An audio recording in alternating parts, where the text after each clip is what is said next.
Hi, everybody. Welcome to Visual Communication and Media. My name is Adam Rozeski. It's a pleasure to see each and every one of you. Welcome to the end of week 3, where we're talking about the end of semiotics and perceptual communication. Now, also, one of the aspects we didn't talk about during lecture is logos and their importance and why they are important overall. Excuse me. We talked about signs, we talked about symbols and icons and how they were a big aspect. We haven't talked about logos, and logos are really important, especially with your assignment this weekend. So this will be good to really kind of take it in and get some information on how to go about this. Now, logos are interesting. Logos are really just a visual representation of the product, company, and experience. And they have to directly correlate to the experience as well. Just for example, Target, the target for the spot to go after it. Nike has the Greek athleticism symbol for athleticism. It all ties into a part to what the experience is overall. But they also have to be simple and easy to understand, and they need to translate in size. So they have to look the exact same as it's super large as it is super small.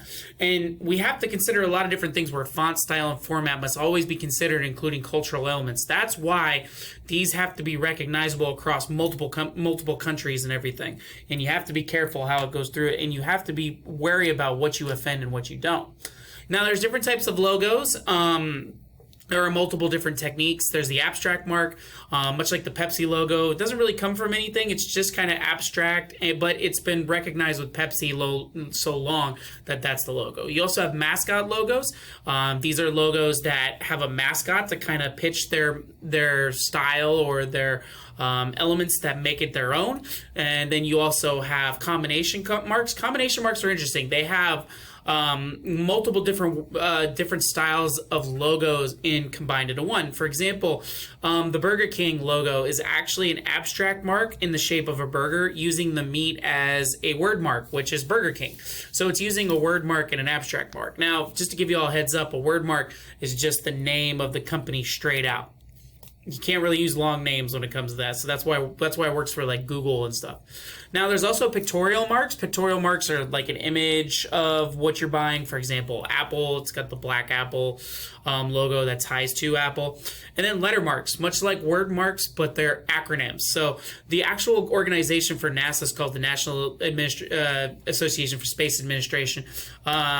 I think actually it's National Administration Space Association. Whatever, each way it works. But letter marks are just acronyms of the main company and the main organization itself. That's right. That's why it's called NASA, because it's a long name. Think of it like SHIELD from Marvel, like Strategic Homeland Intervention and Emergency Logistics Division. I think that's how it goes with that. But that's what letter marks are. They're just acronyms that meant to mean the whole thing. And then finally, you have emblem logos. Emblem logos are a little bit more traditional. They're for like organizations, schools, countries, families. They're all kind of tied apart with them. Much like the Harvard logo right here, where it has the shield and the emblem. It says Harvard. And then the 3 books that say Veritas, the Latin verb for truth. And that's what Harvard wants to be. It wants to be the place of all truth. So logos can mean a lot of different things, and they can be based with a lot of different elements, but you want to tie it to the experience, but also make it recognizable and easily understand that doesn't offend anybody. That's what matters, and that's hard to do for companies. Now, other than that, that's all I got, so I just want y'all to be safe, have fun, enjoy. If you have any questions, comments, concerns, let me know. Do keep in mind you have your reply post due on Saturday, and then you also have your written assignment for week 3 due on Sunday about logos, and also your live lecture assignment as well. Other than that, that's all I got. If you have any questions, comments, concerns, let me know. But other than that, take it easy, have fun. New announcements should be posted on Monday, and that's all I got. Have a great weekend, everybody. Take it easy. Bye-bye.